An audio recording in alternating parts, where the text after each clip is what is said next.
مستدرک حاکم کی روایت ہے، سیدنا عمر رضی اللہ عنہ فرماتے ہیں کہ میں نے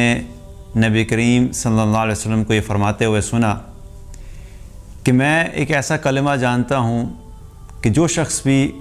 اس کلمے کو سچے دل سے کہے اور پھر اسی کلمے کے اوپر اس کو موت آ جائے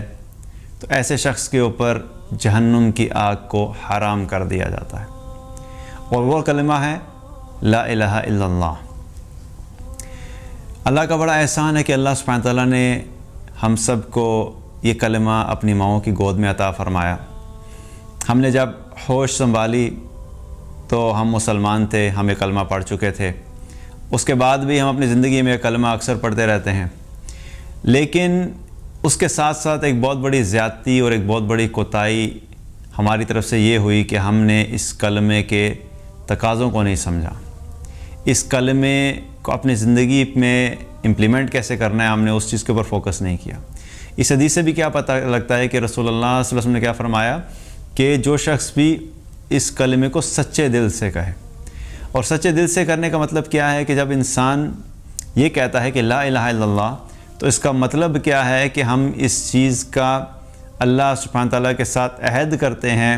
ہم اس چیز کو مانتے ہیں کہ اللہ کے سوا کوئی معبود نہیں، اللہ کے سوا کوئی عبادت کے لائق نہیں، اللہ کے سوا کوئی الہ نہیں۔ اور یہ کہنے کا مطلب یہ ہے کہ اب میری زندگی میں اللہ سب سے زیادہ اہم ہے، اللہ کی محبت سب سے زیادہ ہونی چاہیے، اللہ کی اطاعت سب سے بڑھ کے ہونی چاہیے، اللہ کے احکامات کی اہمیت سب سے بڑھ کے ہونی چاہیے، میرے نزدیک اللہ کے حکم کی اہمیت سب سے زیادہ ہے، میرا اللہ جو کام کرنے کے لیے مجھے کہے گا میں اس کام کو کروں گا، میرا اللہ جس چیز سے مجھے روکے گا میں اس سے رک جاؤں گا، میں اپنی زندگی کے جب فیصلے کروں گا تو میں یہ دیکھوں گا کہ میرے اللہ نے ایسی سچویشن میں کیا فیصلہ کرنے کا حکم دیا ہے۔ اگر مجھے اپنی زندگی میں کوئی کام کرنا ہے تو مجھے یہ دیکھنا ہے کہ میرا اللہ اس سے راضی ہوگا یا ناراض ہوگا، اگر میرا اللہ اس سے راضی ہوگا تو وہ عمل میں کروں گا، اگر میرا اللہ اس سے ناراض ہوگا تو وہ عمل میں چھوڑ دوں گا۔ تو لا الہ الا اللہ کہنا صرف زبان سے کہہ دینا تو بہت آسان ہے، لیکن اصل میں کیا ہے کہ اس کلمے کے مطابق اپنی زندگی کو گزارنا اور اللہ سبحانہ تعالیٰ کو اپنا رب ماننا، اپنا خالق ماننا، اپنا مالک ماننا، اور اس کو اس طریقے سے